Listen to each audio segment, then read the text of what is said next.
Hello, everybody, and welcome to Virtual TrekCon 5 with Sirach Lofton. Hello. My name is Ryan T. Husk. That is Melissa Longo. Hi. We have two very special guests right now. Is Chase Masterson and Max GRODENCHIK. Hello. Yay. Thank you so much for hanging out with us. We really appreciate you. Hey. Thank you for having us. Yeah. Thank you so much for having us. And congrats on Virtual TrekCon 5. This is fantastic. Thank you, Chase. I remember when we were just a baby. Yeah. We thank you and everybody who helped contribute to making it a success. Chase, you've been extremely supportive of the podcast over the years. So thank you so much. And every guest that we've had, it's been about you guys and the fans. So we love you. Mm-hmm. I know everybody appreciates you so much. And it's like this couldn't have been done without your hard work throughout the year, which leads to Virtual TrekCon, right? I mean, it's a lot of work. It's wonderful. Thank you so much. Well, that's where Ryan gets the hat tip. Hat tip to Ryan for Thank you. A lot of work part. Well, we all work together on this, and we have so much fun doing it. Everybody at home, you know Rom and Leeta. This is, of course, Chase and Max, who portrayed Rom and Leeta for almost 3 decades now. Rom, 31 years. Leeta joined a little bit later, but now we've got a full story of decades-long information that was rejoined. We rejoined their story in Lower Decks Season 4, Episode 6. So this was Melissa's fun idea to bring this all together and to kind of really explore it, because when that episode came out, we had a writer's strike and an actor's strike going on, so we couldn't talk about it. Now those strikes are over. We can talk about it. So Melissa, this was your brainchild. You want to get us started on this? Yes. Well, because I was so excited when I first saw this episode. I was like, finally, Rom and Leeta are back on screen, and we get to revisit 2 very beloved characters. Some of the most beloved characters in my book. I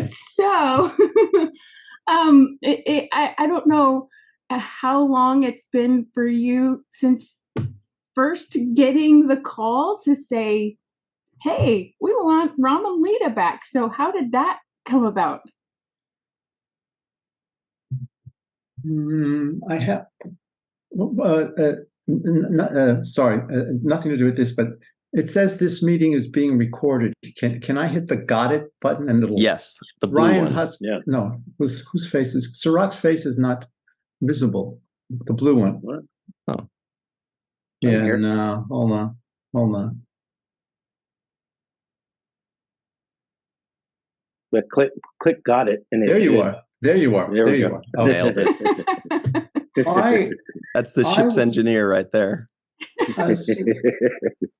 Since my brain is mushy, I have, with the help of others, I've written down how the question that I've already. Well, listen to this. If the question is, how did they contact you? How did this happen? Mm-hmm. And I say the very first time I ever heard about this was in an email from Chase Masterson. And since, coincidentally, I have it right here. Oh my goodness. Wow. What did I say? I'm just going to read it to you. So this is an email from Chase Masterson, date September 9, 2022. One day after Star Trek Day. Yeah. Wow. Yes. Wow. I'll tell you later. Yes. Subject line. Great news. Here's the body of the email. Max and Karina, hi. Have you heard the great news? Call me. She couldn't just tell him the great news. The very same day, I received another email, this time from Angelique Fawcett, whom I knew from shooting Unbelievable. Do you know what I'm talking about? And she told me that Lambert McGee Casting from Lower Decks was trying to get in contact with me, and if it was okay if she had my number. So that's how I got in touch with everybody. And I'm pretty sure Chase and I talked on the phone a lot around that time. But you didn't say anything. You did. No, you did. I remembered Chase's taping when she taped the episode. I remember it very well because we went over the script from a hotel room in Hamburg where Karina and I, my wife Karina and I, went to see a James Taylor concert, his last stop on the American tour that he did, a European tour that he did. That was in November of 2022. We also talked after the taping, and she told me what a blast it had been. So my own recording didn't happen until much later, February 2023, because they were trying to find a studio in my area in Austria, and they didn't seem to find something they liked. So I mentioned to them that I would be in Los Angeles anyway to go to the Star Trek cruise, and they had a place, and we did the taping. It was a Tuesday in a studio off of Cahuenga. Brad Winters, the producer, masterfully arranged and organized everything. It's such a blur in my head, but I remember it being a lot of fun, being given a lot of freedom to try different things, et cetera, et cetera, et cetera. So, yeah, that's Yay. this will hold up in court. You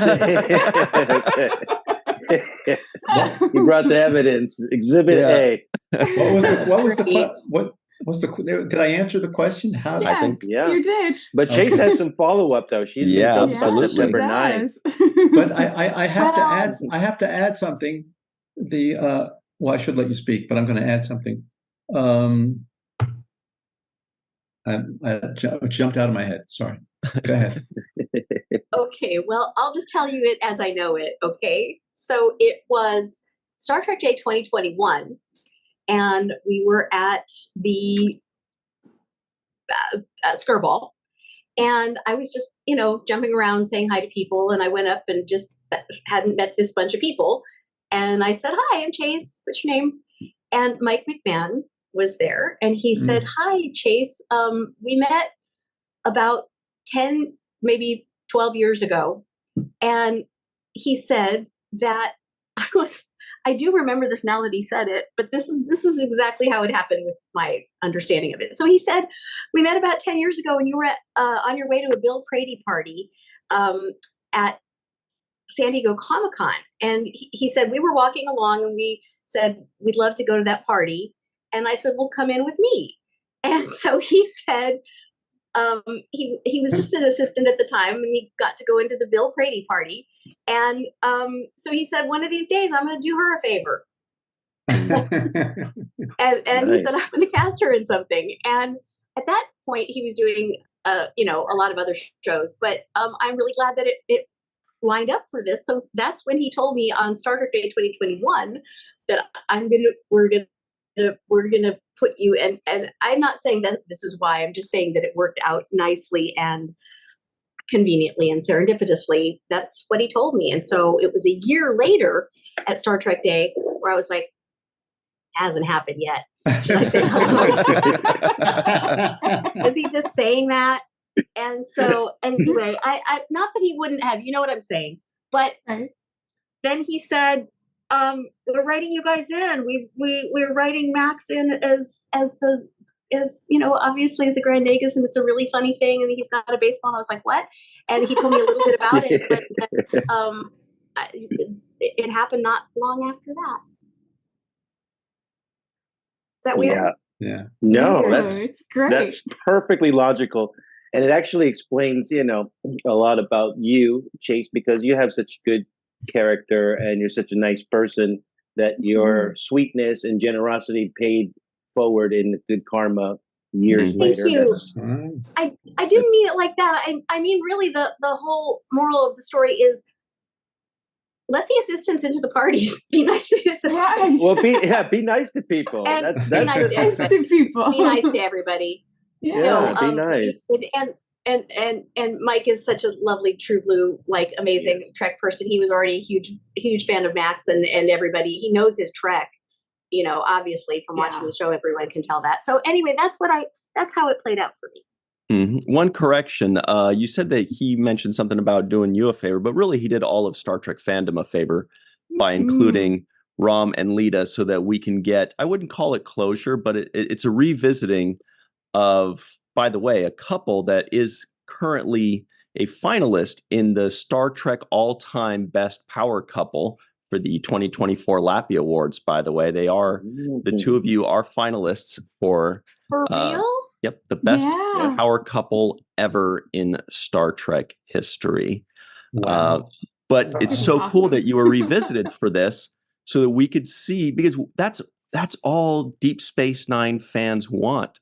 We want to know, so what happened?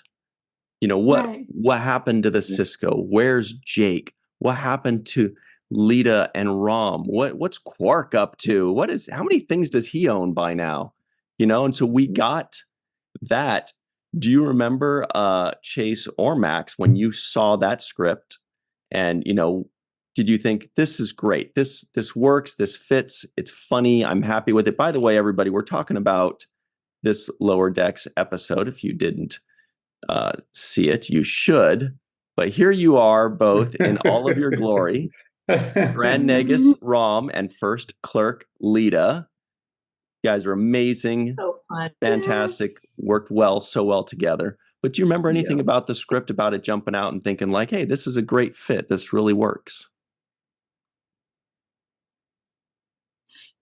I remember not getting all the way through. I'm reading the script and I thought, oh my God, they're making Rom and Leeta look awful. I didn't think they were showing the and is that couple. just me? What's that? I didn't hear. Oh yeah, no. I think Chase froze up for a second. We still hear you and see you though, Chase. Yeah. It was a weird. The first part of it was very weird to me, and like they were against Rom and Leeta. But then at the end, everything works out, and we see that. So I think that was the turnaround. Was the turnaround. Good word. Yeah, there was a turnaround, and I really enjoyed that. I want to say. Mm-hmm. I was kind of freaked out when I read it. So I was like, wait a second, how are you portraying Rom? Because he's brilliant and wonderful. And this is like he's, you know, not. And the turnaround was really important. Absolutely. And Max, who played it, you played it so beautiful. And it is just kind of like the heart of the story, kind of in a nutshell, right? Because it's like Quark had always thought, you know, that Rom was the ugly red brother, but we were not a bad way. But he turns out to be the major new part of the Federation. I mean, that's pretty damn cool. Huge. Yeah, that's what I wanted to talk about because, you know, this episode really establishes a lot of canon, the biggest of which is this, the Ferengi joining the Federation in this episode. I think that's like a big thing that's happening. But what else is happening for me is that, Chase, your character, Leeta, is continuing the idea of progressive women in Ferenginar that was established by Moogie. And we saw that Moogie really fought for women's rights and for, equality. And you're continuing that tradition as far as in the line of power, being the Grand Negus's significant other. And I wanted to ask you how much that meant to you. We saw that you started the strike, for workers' rights. And so Leeta has been instrumental in representing on behalf of the advancement of the Ferengi idea. Can you talk a little bit about how they continued that tradition and how important that is to you? Thank you. That's so nice, Sirach. It is so important. And I think it's partly important because Star Trek has a legacy of showing different kinds of strength. And Leeta's strength was always one of integrity and one that stood up against oppression and stood up against challenges and really came through. But it wasn't the same kind of strength that Kira or Dax had, that a lot of other female characters at least got to show. I think Leeta had those kinds of strengths, but that wasn't so much written in. So for a lot of people, I think when they think of Leeta, the first word they think of would not be strong.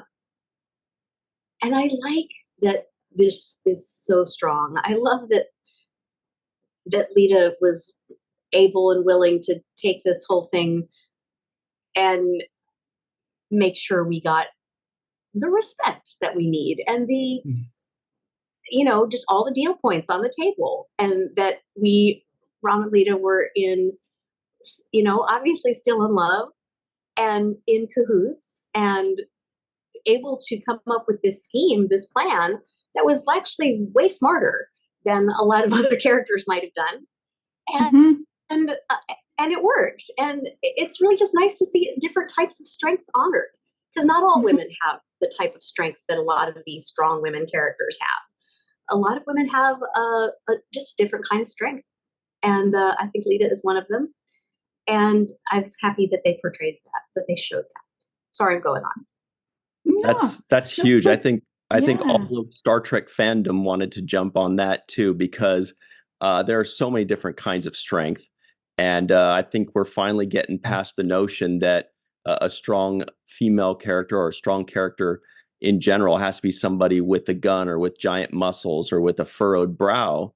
A lot of times, in fact, it seems almost, more cases than not, the stronger characters are the ones that aren't necessarily in a position of power. That's, if you're in a position of power, then how much strength do you really need a lot of times, but the ones that are not, or the ones that are working a really difficult job, or the ones that are, working their way up or dealing with, major difficulties and climbing up the ranks, that shows a lot of inner strength. And I think it's really great that we could see these very, very strong characters without a phaser in their hand, or not piloting a shuttle, or not, punching a hole in a wall. And then I think Leeta is definitely that.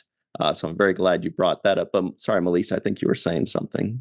Yeah, well, I think they highlighted that point really well, in that it was Captain Freeman who was the shrewd one, who was able to match what Leeta and Rom had come up with that hurt the deal. That it wasn't the Admiral, who underestimated Rom, as many people do and continue to do, as the Federation does, and underestimated Leeta.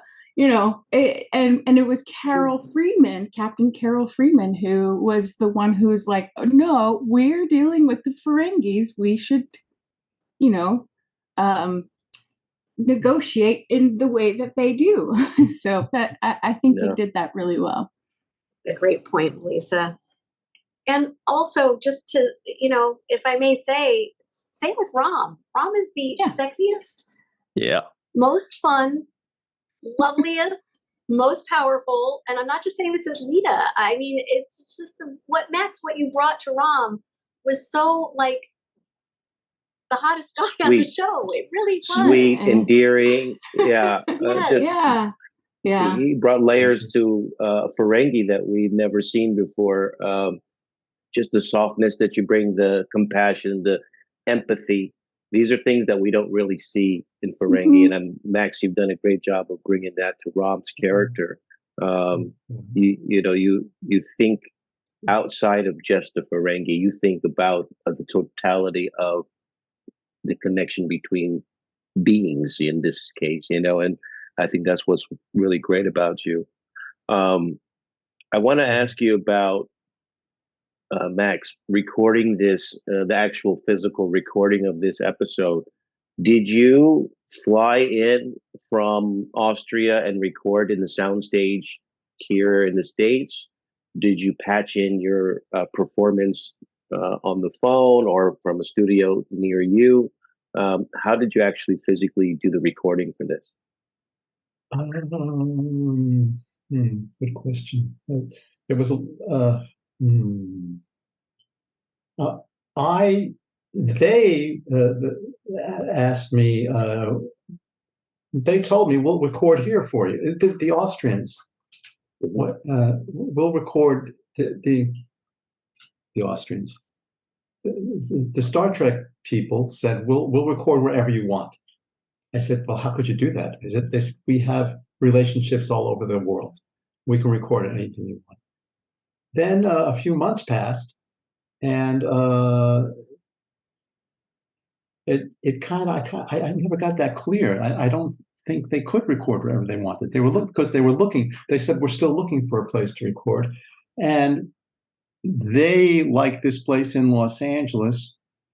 And I think I told them that I was coming in for the cruise, one of the cruises through Los Angeles, and I would be happy to do it then. And they liked that. They liked that idea that I was already there.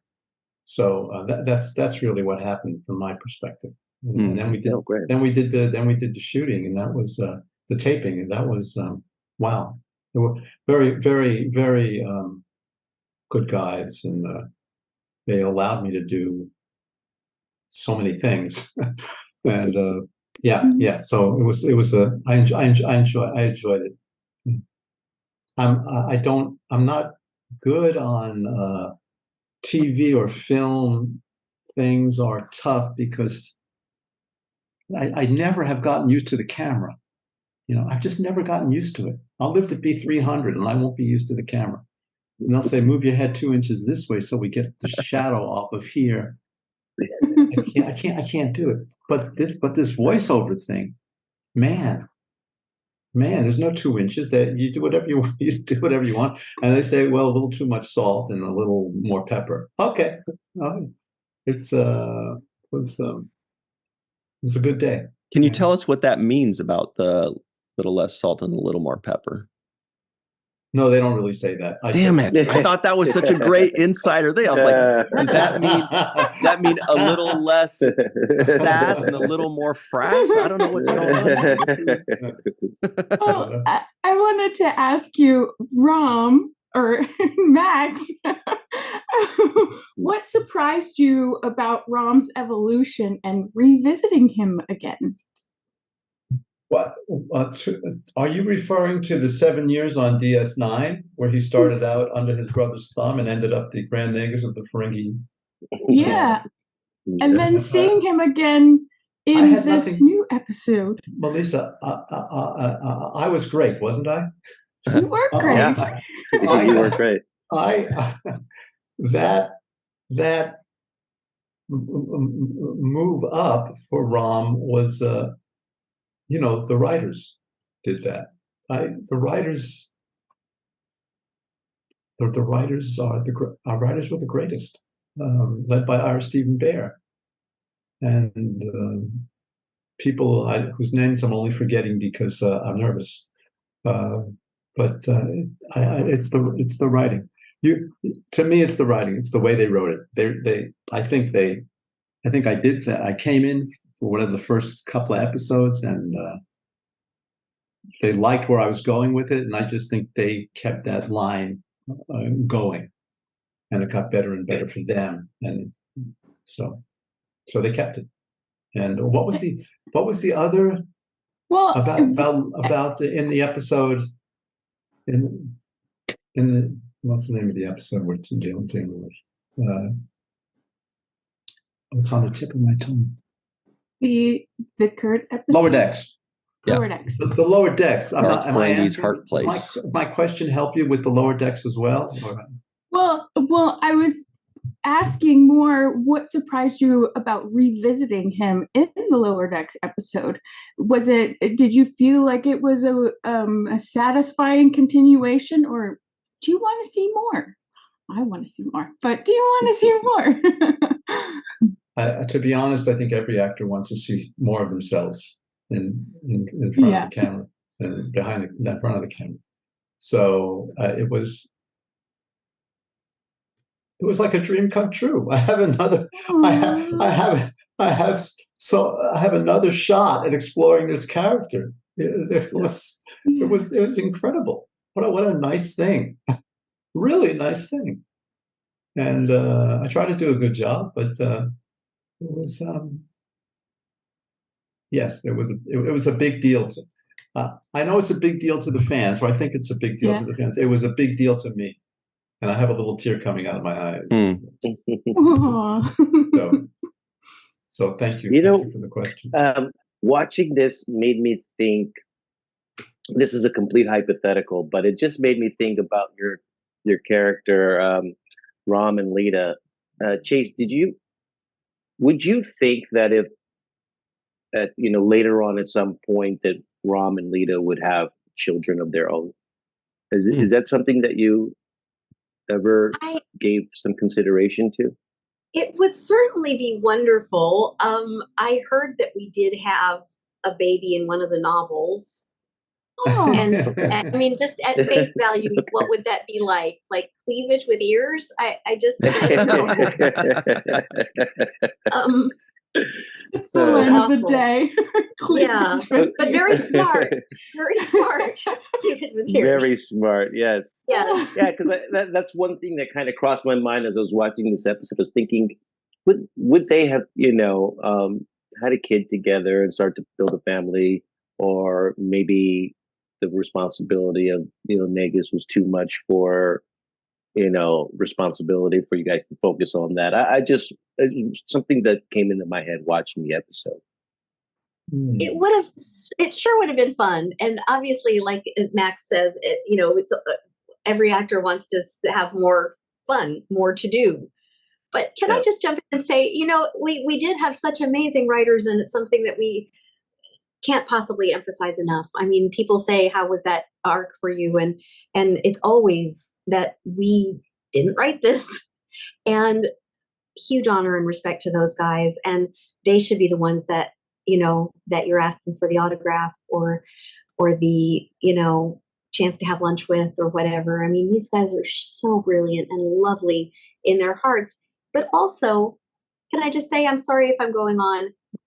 Max, a minute ago when you said it was a dream come true, that's the kind of sweetness that they see in you, and that you created a Rom that we wanted to see succeed, and that we didn't have any doubt deserved great things. And they had to see that in you in order to write what they wrote. Someone that we root for and love and hold in our hearts. And it's just so completely you, Max, that they were able to do that for. Thank you, Absolutely. Absolutely. It's so true. Yeah. And same with you, Chase. I mean, yeah, same with you, Chase. We love you. The writers were, they wrote the foundation, but you both provided the inspiration for these characters to grow. So it's a collaborative effort, I think, on both the actors and the writers. Because if you guys weren't so great at your jobs, they wouldn't have anything to write for. That's very nice. Thank you. I just want to also say, Max, you have such a beautiful sensitivity in your face, and in your heart comes out your face and out your eyes. And one of the things I loved in the whole series, everything that was DS9, one of the things I loved was the documentary, the opening and the closing of that, where you were singing, and it was just, it was everything. It was so sensitive and so vulnerable and so present, and I just love watching you. Thank you, Chase. Chase, I thought you really had one of the best lines in this episode. You said, "Here's the invoice for the bust of good fortune." It just made me laugh. Here's a gift, and here's the bill for the gift. Invoice. Yes, they kind of really. I mean, Leeta came across as like really a ball buster, right? I mean, there was none of that. Yeah, kind of a show. None of that, actually. wide-eyed, kind of shy, kind of, Leeta-ness. No, it was like her eyes were like. She was tough. Yeah. Yeah. I Well, don't that's know. I mean, because it's sort of, you guys are in a position of power. You're dealing with the Federation, which is the big superpower of the galaxy, let's say, Mhm. yeah, of the universe, right? And so, yeah, and both of your characters, Rom and Leeta, are known for speaking truth to power. And this is a phrase that has come out, since or after, yeah. the show was originally aired. But speaking truth to power is something that we always hear about. And I feel that, Leeta speaks truth to power, and Rom also was speaking truth to power, against the system that was already in place and challenging it. And both of you did that. Now, as in the position of power, still doing the same thing, which is speaking truth to power, telling the Federation this is how it's going to go. This is what we want, and this is what's fair. And we want to make sure that we're dealing with shrewd, smart people that are not going to be letting themselves being taken advantage of, because you won't let yourselves be taken advantage of. I thought that was an interesting kind of play on the character and how they built it. So it made perfect sense to me that it played in that way. In the beginning, I can see, Max, you said it felt like they were writing your character, in a negative way, but that was all a test, right? That was all you guys testing them to see where their heart was and how they were going to negotiate with you. I thought that was a very clever twist, or that Mike McMahon and the writers put in. If they're smart enough for us. Exactly. Yeah. Yes. Exactly. We want to know who we're dealing with here. Maybe they're just not smart enough. That's right. Yeah. Yeah. Well, so beyond that, and I think we've kind of touched around this a couple times in this amazing panel, but we, again, we're revisiting Rom and Leeta decades later, or really just a few years later in that current timeline or era in Star Trek. But have you ever, either of you, kind of just fantasized about whatever came of your characters before you saw this, and performed this? Were there some things that you thought, like, Chase, we're going to be doing this all day, but Chase, you mentioned there was a book that mentioned they had a kid. Had you, either of you, ever thought what could have happened with your characters, what might have happened? And is this newest edition of the Ballad of Rom and Leeta in Lower Decks, has it, sparked any more thoughts of, oh, well, from here, I wish they would do this, or any thoughts like that of what you wish would have happened to your characters? Some, yeah. Max, what do you think? Well, I always had the thought that Rom, it wasn't like they were going to get back to Ferenginar and everything was going to be easy for them. You know what I mean? They were going to have to fight their way through politicians of different parties and that kind of thing, and shady deal making and whatever it is people do to hold on to power. They would have to do that to keep going. Otherwise, they'd probably end up in Ferengi prison. But so I thought the next episode would be that Rom is in trouble. I think Quark maybe comes to the rescue, or helps to come to the rescue. Leeta is invaluable, and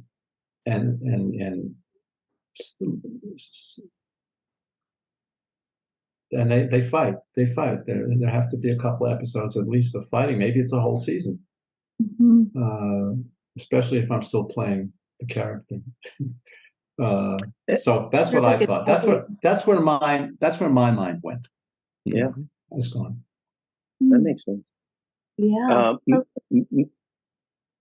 Max, No, when ahead, you're doing this, because right away it's like, oh, that's Rom, I can tell. Yeah. And you're not using your voice; you get into the Rom voice. How easy is that transition for you to just get into Rom's voice? Because it's different than talking to Max when I hear Rom. I think I can do it very. I think I can do it very fairly. I think I can do it fairly easily. If you really want to hear it. My brother. But yeah, you get right into that character. It's amazing how seamlessly you could just turn the switch on, and there it is. But I think before we did the voiceover stuff, I was working on. I knew I was going. I knew I was going in to read to actually. I had the part, and I was going in to perform it. I knew that.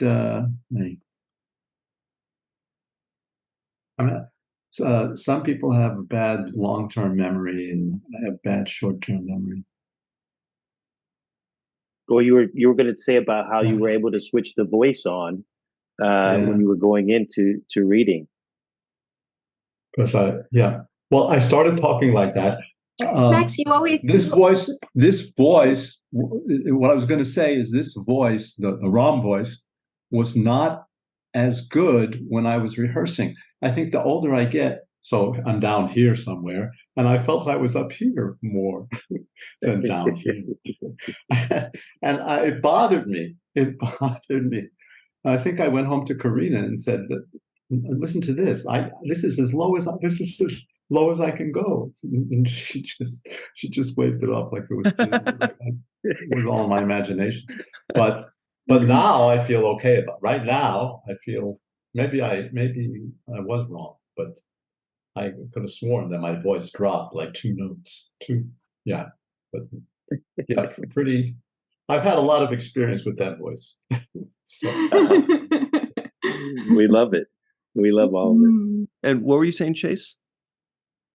Oh, I was just reminding Max of when we were doing a lot of conventions after the show wrapped, and we were doing the Ferengi Family Hour, and you still had your teeth, and you would put the teeth in and like immediately just become Rom, the voice, the walk, all of it. And Lolita and I used to laugh. I mean, it was such a blast doing that show because we could just, I don't know, revisit everything. But that was a huge part of it, just the transformation right there before your eyes.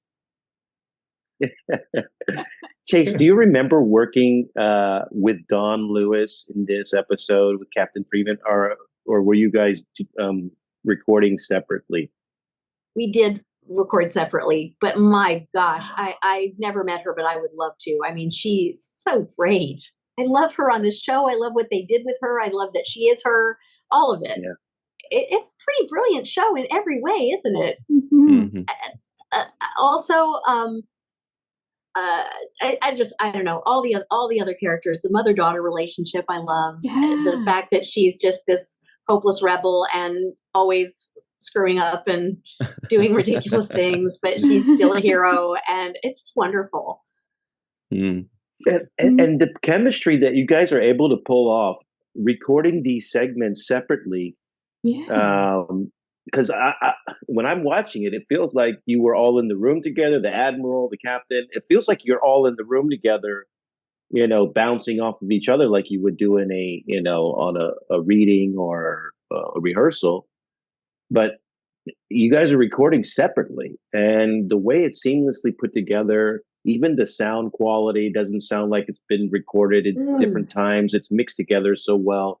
I mean, that's also remarkable talent in voice acting as well, just to pull off the effect of everything being so seamless, and you guys are actually, responding to somebody else's delivery. That's what I feel when I watch it. Thank you, Sirach. That's really nice. And I think it's also the ear of the director. I mean, Mike he knew what he was going for, and he knew how it would match with the other things. That was my experience that day, and he was, really fine tuning it. I don't know if the others had recorded before us or after. I have no idea, but really got to credit the director. Yeah, that's a good point. You have no idea what anybody else is doing. Wow. Well, we did rehearse because we wanted to make sure that we could follow what each other was saying, but Pros. obviously we didn't have the benefit of the director there. We, everything can change. So anyway. And we also recorded at two totally different, like 2 months apart, 2.5 months apart, something like that. Yes, yeah. Wow. I was amazed. I was amazed by that. Wow. That's me. Wow. Yeah, I guess the timing and Mm-hmm. well, animation taking such a long time with everything. I guess I don't know how long it takes really, because who knows what's being drawn and what's just done. But there's clearly a lot of work that goes into the show. So now, this is another question I have: is did you see the animated characters of yourselves before recording, or did they show you like, okay, this is like a headshot or still of what you would look like in animation form, or was that all a surprise to you at the end? I did get to see. Did you get to see, Max? I'm trying to remember. I know Karina and I watched the whole season of maybe every season, right? We got caught up to date. Wow, nice. But there were no Ferengi yet. So when did I first see Ferengi? I don't know. I don't.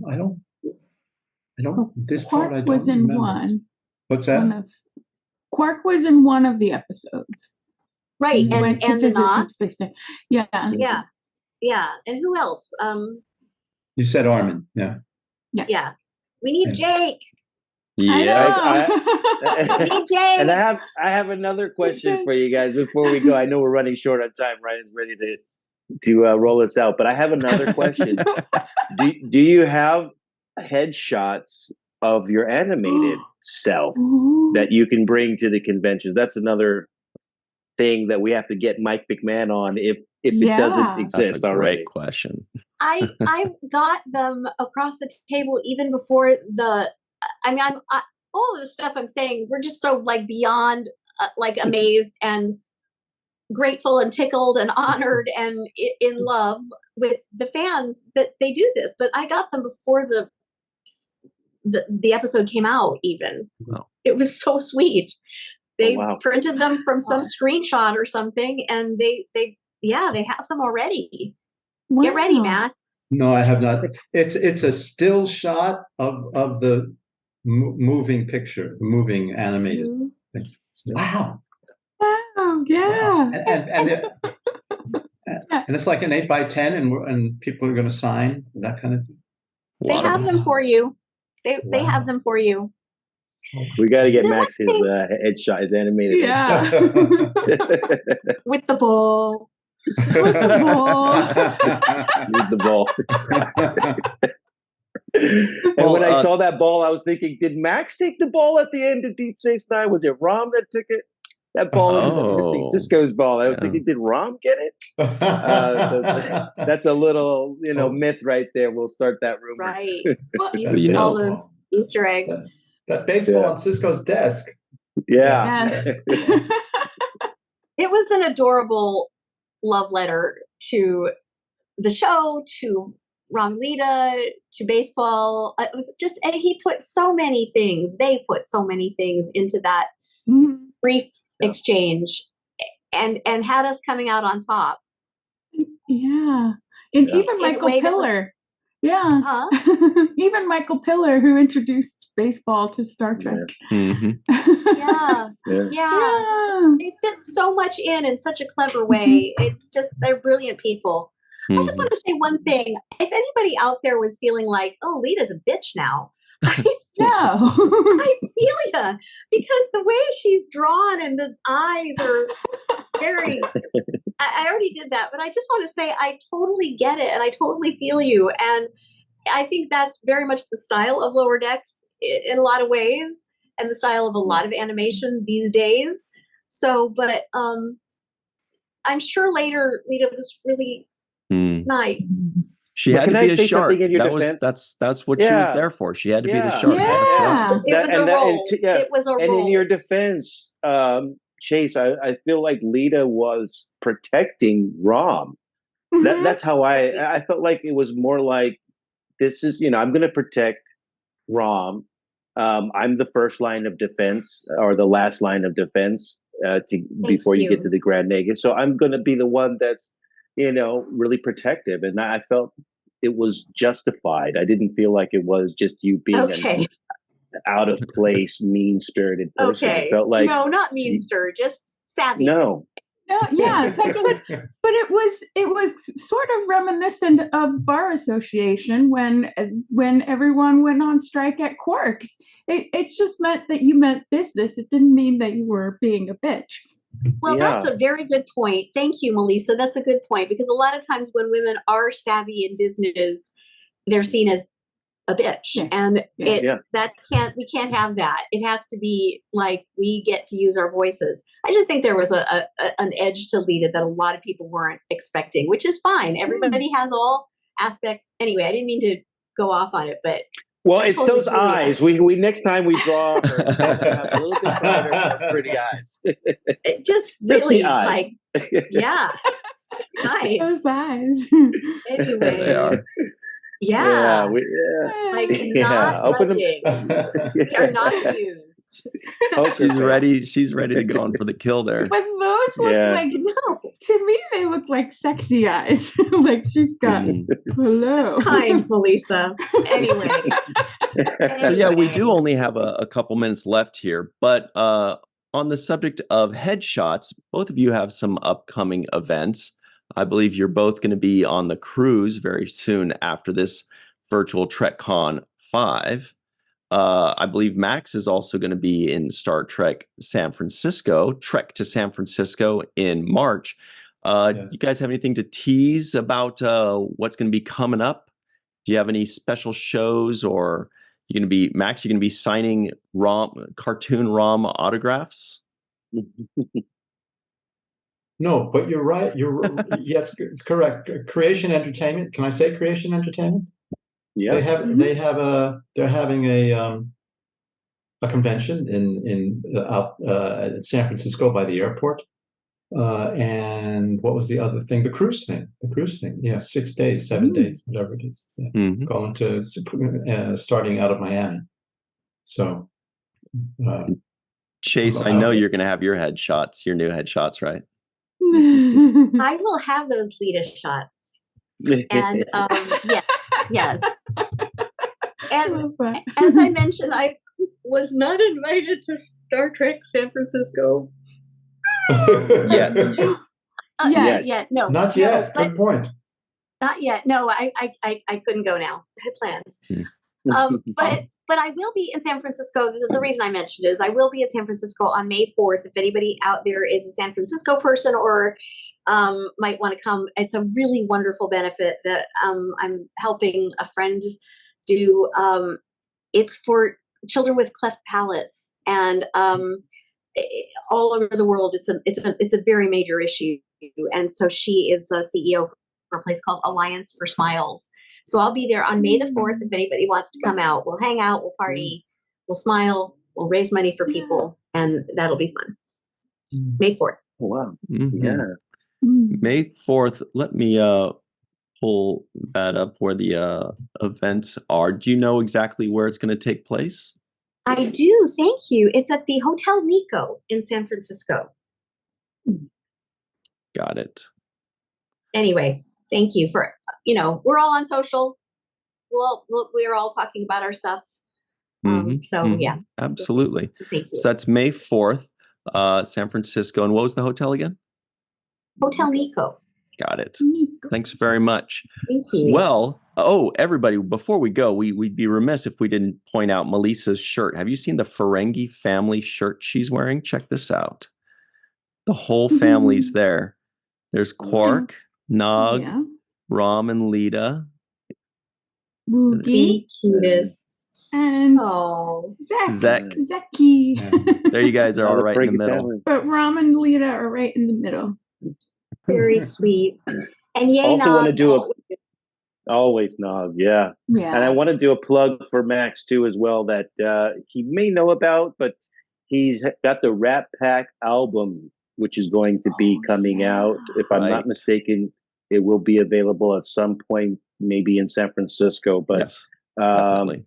the Rat Pack album is something to look forward to for all the fans out there. The art album art cover looks amazing, and I'm looking forward to buying a copy of that too myself because I want to hear it in the car. Sirach, I can give you a copy. Oh well, that's see that's why we love you, Max. You're so generous and sweet. But to the fans out there, but then he'll definitely give you an check out invoice. that album.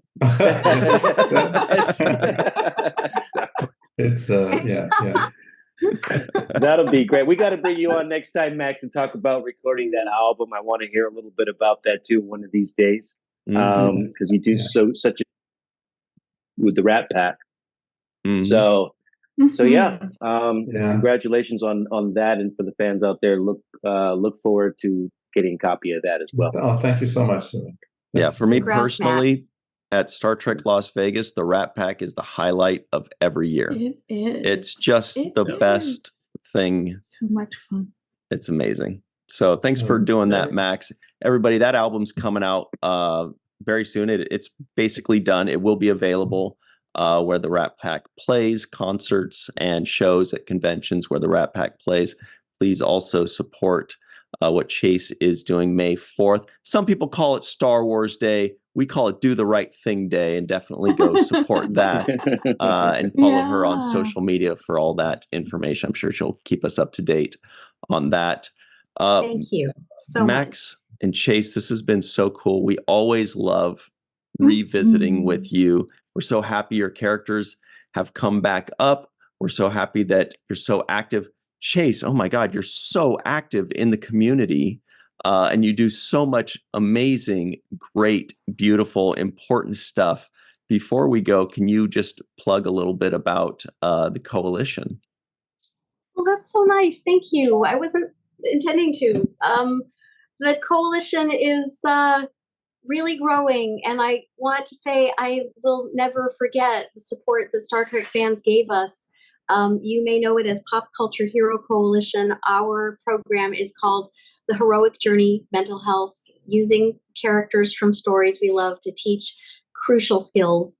And I am very honored to say that data shows that we are in 45 states now, working in 45 states and impacting over 500,000 lives. So I'm just so grateful because we couldn't have done this without you guys. You guys were our foundation back when we were self-funding this and had nothing. And I'm just grateful. If anybody wants to be a part or get involved or maybe get your corporation involved or whatever, tweet me or, find me on social. And I'm just grateful that we're in this work together because sorry to go on about it, but, this is Roddenberry work, right? Making a world where we can all live long and prosper. Absolutely. And there's a bunch of our friends. Thank you. Yeah. I just want to say one more thing. I'm grateful that we had a chance to come back and it was such a blast. And I very much look forward to seeing you, Sirach, on whatever show they'll put you on, because you could be on any of them or all of them. And I mean, not just Star Trek, obviously, so much work out there that you deserve.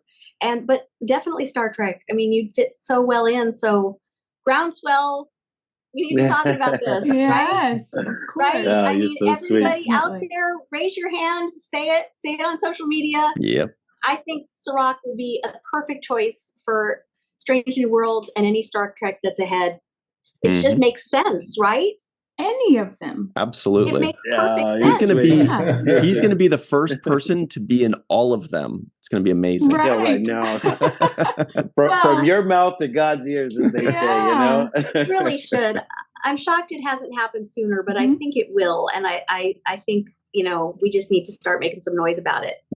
Absolutely. That's very sweet of you. But I'm really happy cheerleading for all of my friends and family. I love that I get to see you guys. I love that I get to see everybody who's getting a chance to reprise their characters, get back in the mix. And I'm actually honored that the new people that are in charge of Star Trek, the Alex Kurtzmans and the Mike McMahons and all of the showrunners for the various shows, that they have such a love for the work that we did, for the work that other Star Trek franchises did before on the Yeah. new stuff. And they've been paying Yeah. homage to that in a very respectful way. So I'm grateful that the show and the franchise is in good hands with people who really care about character Mm. building and universe building. Mm. So kudos to the Alex Kurtzmans of the world that are really righting this ship and making it, do the right thing. Mhm. That's Great. quite beautiful, and that's one more reason why you should be on the show. Right. I know. Isn't that perfect? Excellent. And Grand Negus Rom definitely agrees. That chuckle says it all, I think. Well, thank you, Max and Chase. We really appreciate you. You've been amazing to us for 5 years on the 7th Rule, and this is also our 5th virtual TrekCon. And good luck in the 2024 Lappy Awards. You are finalists for Power Couple, as voted by the fans. These are the fans that made you guys finalists of all of the couples in all of Star Trek, including on Next Generation, Spot and whoever got her pregnant. Those of you that like Next Generation know that Spot got pregnant. Oh. It's okay. Oh. It's just a cat. I remember that. Wow. Anyway, yeah, so it's really cool. We're rooting for you. But that's the about it. Power couple of kindness. Yeah. Mm-hmm. That's about it for us. Thank you all very much for hanging out with us. For Sirach Lofton, myself, Melissa Longo, and Aaron Eisenberg. Thank you very much for hanging out. We'll see you soon. Go support Max and Chase in their future endeavors and conventions. And we'll see you next time on Virtual TrekCon 5. Thank you, Ron. Thank you. Love you guys.